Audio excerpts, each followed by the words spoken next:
এত কষ্টের মধ্যে থাকা যায় না, বেঁচে থাকা না থাকা সমান কথা।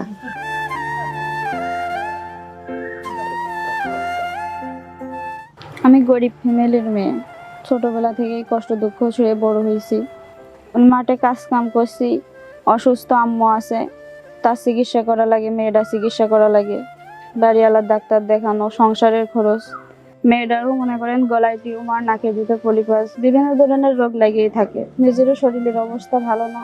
এই পৃথিবীতে কিছু গল্প থাকে যেগুলো শুধু গল্প না, কঠিন বাস্তবতায় থেতলে যাওয়া জীবনের কান্না। ভাটই ব্রিজের পূর্ব পাশে ক্যানাল আর পিচঢালা রাস্তার মাঝে এই জীর্ণ ঘরে থাকেন আসিয়া। কিছুদিন আগেও বাবা ছিলেন আসিয়াদের সংসারের একমাত্র ভরসা, কিন্তু মৃত্যু কেড়ে নিয়েছে সেই ছায়াটুকুও। এই ছোট্ট মেয়েটি আসিয়ার মেয়ে। স্কুলে যাওয়ার বয়স হচ্ছে তার, কিন্তু সে হিসাব একটুও করে না। এখন আসিয়ার একমাত্র চিন্তা কিভাবে হাল ধরে রাখবে মাছ দরিয়ায় পড়া পরিবারের। সকালে মনে করেন বাসি পান্তা যা থাকে তাই দই মাঝি খাই, খেয়ে মেয়েটার সাথে করে কাজে যাই।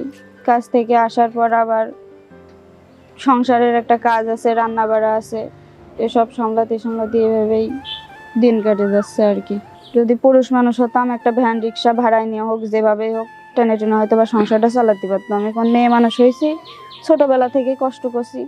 বাবার মৃত্যুর পর আসিয়ার স্বামী ছিলেন শেষ আশা। ভাগ্য পরিবর্তনের আশায় ধার দেনা করে গিয়েছিল প্রবাসে।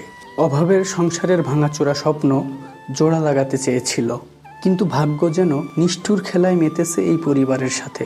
প্রবাসে গিয়ে দুর্ঘটনার কবলে পড়ে এখন সেও অসুস্থ। এ যেন এক অসহায়ত্বের ক্যানভাসে জীবনযুদ্ধের বাস্তব চিত্র। শখের আসার জন্য ভিটে বাড়ি বন্দুক রেখে হাজব্যান্ডের বিদেশ পাঠাইছিলাম। ওইখানে যে একটা অ্যাক্সিডেন্ট ঘটে, ওইখান থেকে সে ফেরত চলে এসেছিল। উনি বিদেশ যে গিয়েছিল সমস্ত টাকা পয়সা দিনা করে।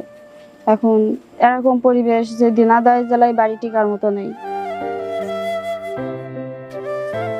এখন আসিয়াই এই পরিবারের একমাত্র ভরসা। একদিকে অসুস্থ মা এবং স্বামী, অন্যদিকে ছোট্ট সন্তানের ভবিষ্যৎ, আর মাথার উপর ঋণের বোঝা, যেন মরার উপর খড়ার ঘা। এখন এভাবেই টানে টুনে দিন কাটছে।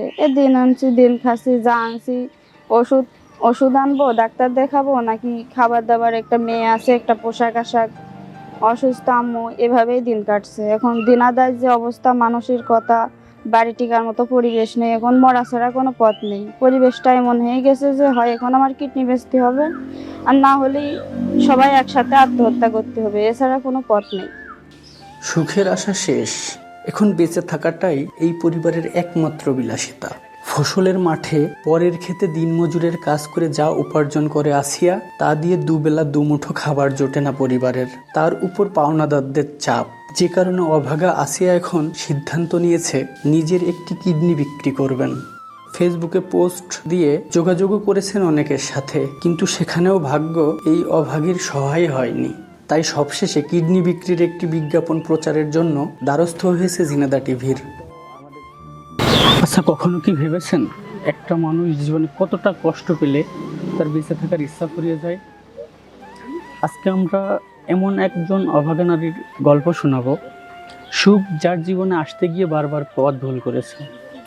সবাই সুখের গল্প শুনতে ভালোবাসি, কিন্তু কিছু কিছু মানুষের জীবনে সুখ শুধু গল্পেই থাকে।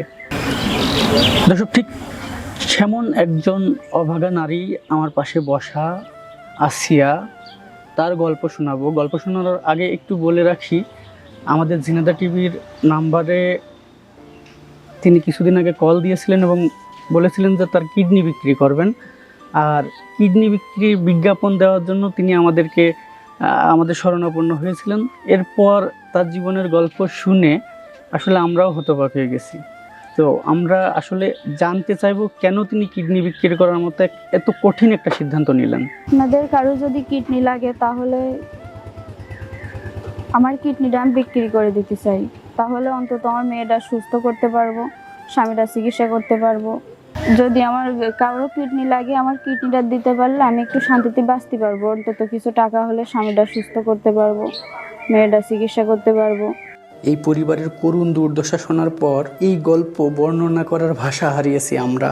একজন অসহায় নারী নিজের অসুস্থ মা, স্বামী ও সন্তানের মুখে দুবেলা দুমুঠো খাবার তুলে দেওয়ার জন্য বিক্রি করতে চান নিজের শরীর। এর চেয়ে হৃদয় বিদারক গল্প কি আর হতে পারে? এমন অসহায়ত্ব দেখে এই সমাজ কিছু সহায়তা করলে তা নিতে আপত্তি নেই এই পরিবারের, কিন্তু মানবিক সহায়তা না করতে পারলে এই সমাজ যেন তার কিডনির বিনিময়ে দুবেলা দুমুঠো ভাত দেয় তার পরিবারকে। এটি অসহায় আসিয়ার শেষ চাওয়া। এই সমাজের কাছে আসিয়ার চাওয়া এই পর্যন্তই।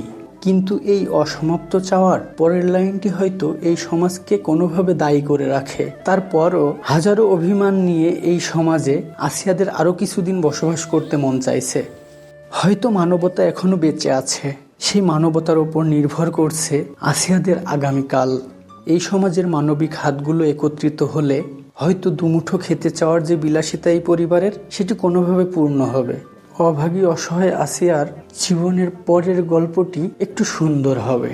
দর্শক, একজন মা, একজন বোন আর একটা অবুঝ শিশু আজ অসহায় অবস্থায় আছে আমাদের সাহায্য পাওয়ার জন্য।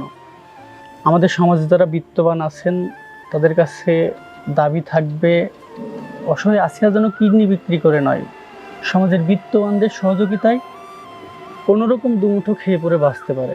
আসিয়া সুখী হতে চায় না, শুধু বেঁচে থাকতে চায়।